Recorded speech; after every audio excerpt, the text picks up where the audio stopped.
Mediasi kedua gagal, kuasa hukum Ari Wibowo tegaskan kliennya tak mau rujuk dengan Inge Andogra. Mediasi kedua gagal. Kuasa hukum aktor Ari Wibowo menegaskan kliennya tak mau rujuk dengan Inge Andogra. Sidang perceraian Ari Wibowo dan Inge Andogra kembali digelar di Pengadilan Negeri Jakarta Selatan, Senin 29 Mei 2023. Sidang tersebut beragendakan mediasi kedua Ari Wibowo dan Inge Andogra. Dalam agenda mediasi kedua tersebut diketahui, Ari Wibowo dan Inge Andogra tak memiliki kesepakatan untuk rujuk. Hal tersebut diungkap langsung oleh kuasa hukum Ari Wibowo, Ricky Sargi. Hasilnya tetap sama, bahwa tidak ada kesepakatan untuk rujuk antara penggugat dan tergugat, ucap Ricky Sargi. Lantaran agenda tersebut adalah proses mediasi terakhir, berkas perkara kliennya pun akan kembali ke agenda pemeriksaan pokok.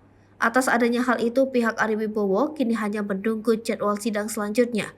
Ari Wibowo yang saat itu berada bersama sang kuasa hukum membeberkan alasan gagalnya mediasi dengan Inge Andogra. Proses itu kan selalu harus ada, kita pun mensyukuri hal itu. Kalau kasus saya dan istri memang kita sudah bicarakan dengan persetujuan anak-anak juga, sepakat untuk berpisah, ucap Ari Wibowo. Menurut aktor 52 tahun itu, mediasi dalam kasusnya hanyalah bentuk formalitas.